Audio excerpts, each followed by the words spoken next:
Well guys, fully in keeping with the 2 steps forward and 3 steps backwards, or well, maybe it's 2 steps forward and 1 step backwards strategy with this restoration. The step forward is I did manage to get that housing for the on-off switch out of the side of the cab. So I'll be able to rub down the side without having to worry about masking off that on-off switch mechanism. So that's the good news. So here is the switch mechanism.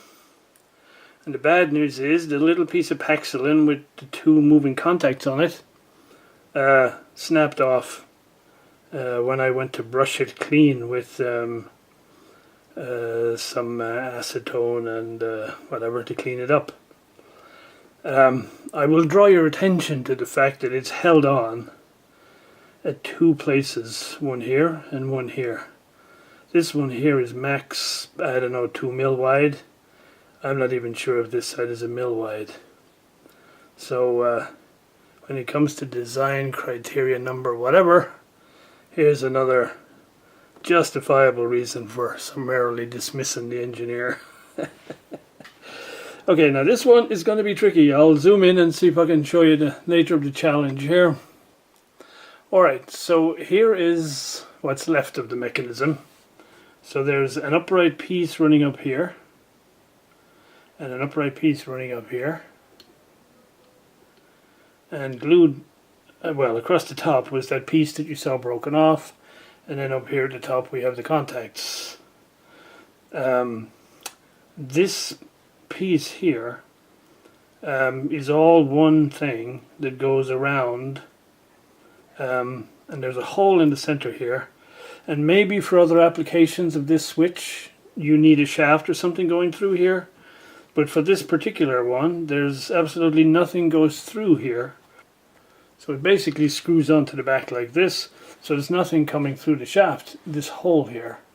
So there's absolutely, certainly in this application, no need for these 2 little upright pieces either side here to be so flimsy.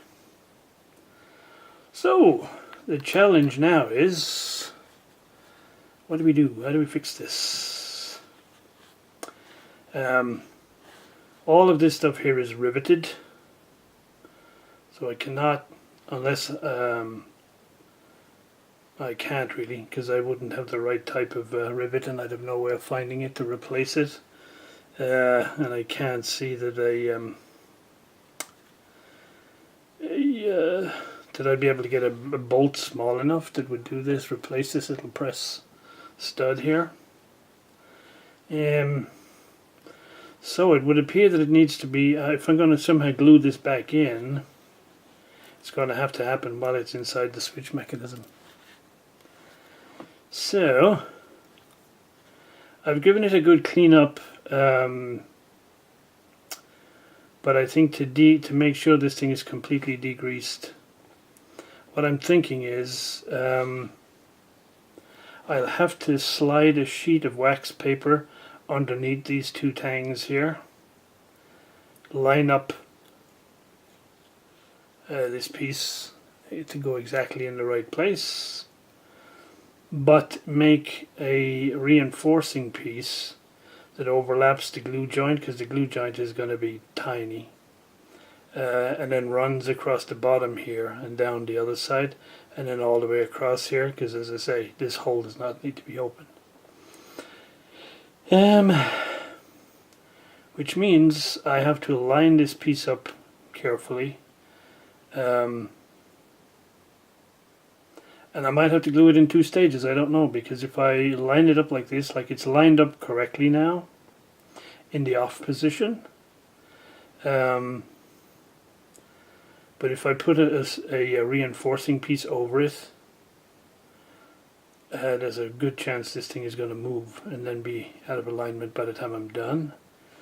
So if I somehow try and tack each busted end here with some super glue, wait for it to go off at least till it seems solid, and then glue the reinforcing piece on top to hold it,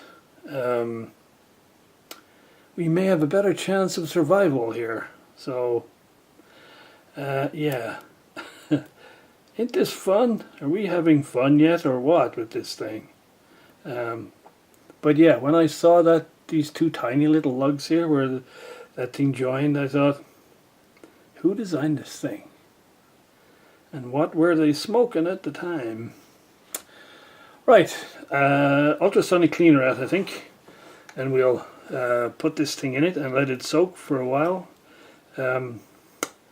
And in the meantime, we'll start thinking about how I'd make a reinforcing plate to hold all this stuff together. Okay, in we go. And luckily that little small piece doesn't fall through the grid in the basket, so I don't have to worry about it falling down the outlet drain. So we'll set it to 60 degrees for 15 minutes. And we'll come back and see how we're doing. Ready, steady.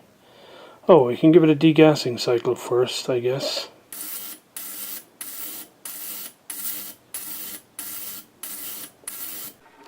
So I reduced the temperature a little bit to 50 and the LEDs climb slowly up, so it's just reached 50 degrees now. I gave it a 5-minute degas cycle. Thing says the bottle of liquid says you should use at least 10 minutes, but hey, I'm in a hurry. So this also lets you sweep through variable frequencies on the ultrasonic. And so I've set it for 10 minutes and we'll give it a go. And I'll come back when that terrible noise is finished. Right, so there it is, out of the cleaner and immediately into a bath of distilled water. And yeah, I think that's come up pretty clean. No argument there.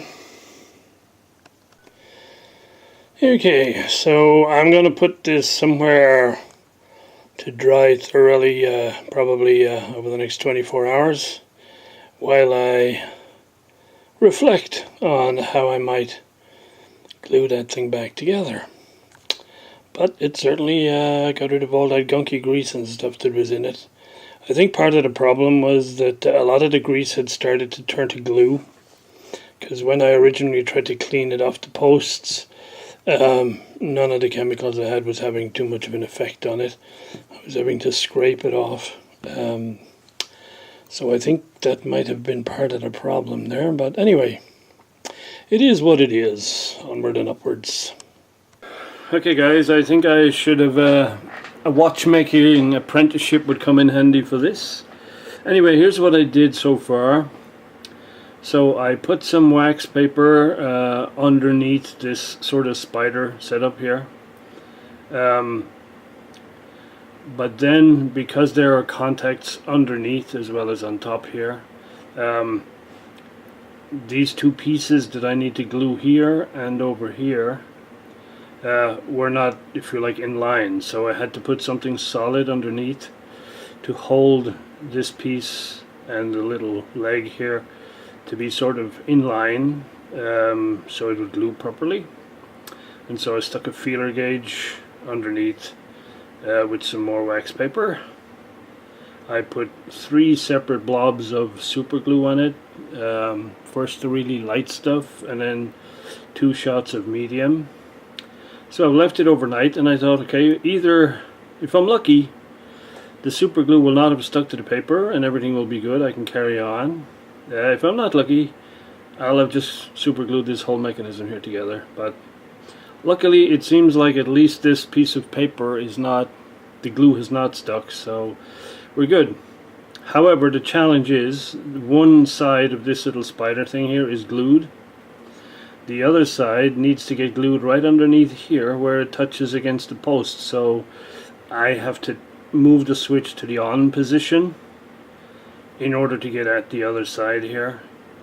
And to do that, I have to hope that the joint that I've glued here is strong enough to basically not come apart when I move it across, because there will be tension on it when these contacts go underneath the spring, the other half of the contact right here. So yeah, because if I can get both sides glued together, then I can make the reinforcement piece that'll go across and glue all three parts together, and then I'll be safe. But until that time, we don't know what's going to happen. Well, my initial optimism was misplaced. There was no way that little single glued point was going to be enough to drag it across without it snapping again. So it snapped again. So I've taken the whole thing apart. The casualty, I guess, is the mounting post that this whole pivot mechanism mounts on, because I thought it was just a single straight shaft, and so the easiest thing would be to drill it out from the back. So I drilled it out from the back, only to find out it wouldn't come out. So in the end I had to drill it out from the top, and then it would come out, and then I discovered there's like a lip on this little bloody shaft here, because the hole in this piece of metal is smaller than the hole on the pack cylinder. And so when you put the shaft in from the back, it sort of holds it like. So now you can see this little sort of what I'm calling the little spider gadget here, and you can see immediately from a design perspective how this is a disaster waiting to happen, because when the switch flips from side to side, the stops for the switch should be where this metal piece here hits against each of these posts. But it's not. What actually happens is when the switch flips from side to side, it's this point here which actually whacks against this post and its counterpart. And these guys don't actually touch the post at all. So yeah. Now, it's obviously whacking much harder on one side than on the other, because over the years of it hitting against this post, it's actually eroded away part of this little upright here, and so you end up with really less than about 1 millimeter of thickness here. And so it was inevitable this thing was going to break. It wasn't an if, it was a when. And so what I intend to do, and as I say, I have no idea why this huge space is in here, because certainly in this application there's nothing goes through this hole. And so what I'm going to try to do is glue these two guys back together so it's located properly, and then make a support piece that goes around, fills this whole area up here, and joins these two sides together. And goes up between the contacts up here, and then maybe leave extra on the end here, so we can start again. I did toy with the idea of trying to change it here so that it works the way I think it ought to work, but that looks like it's going to be a complicated thing to do.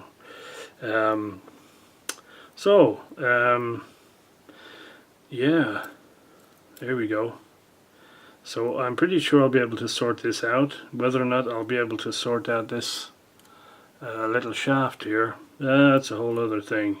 We get to that later though. So to line up the two pieces, since there are protrusions on both sides of each piece, the best way I found to line them up was to sink them in some clay. So I put some 5-minute epoxy on either side here. Next step is, if I can get it off the clay without breaking it again, then I'll flip it over and put another dab of glue on the other side. When that's all hardened up, then I'll come back and fit the reinforcing plate to the front here. Well guys, here we are 9 hours later. So this is basically the spider put back together.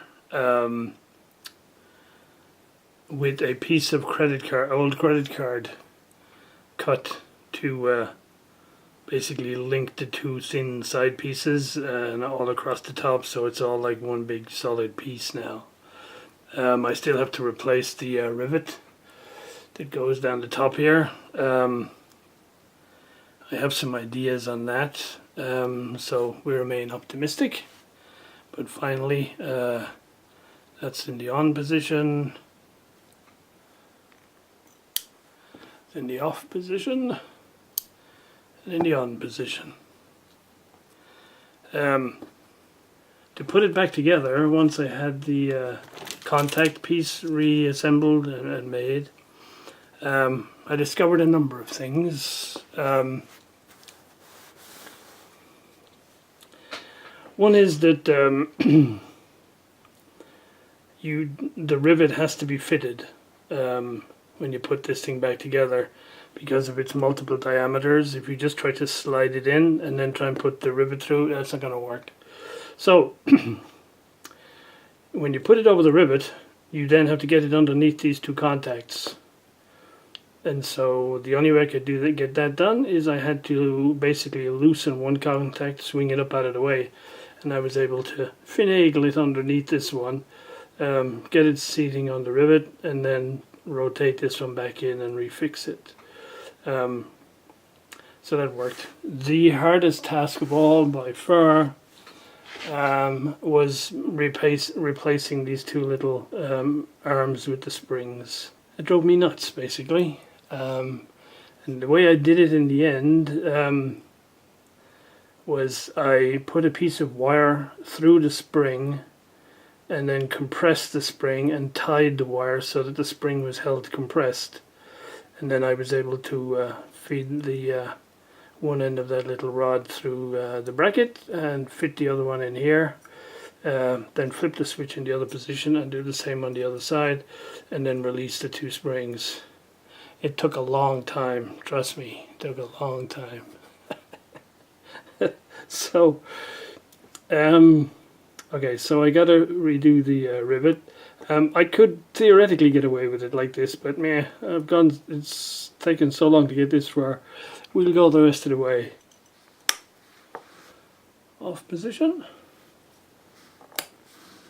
On position. Finally.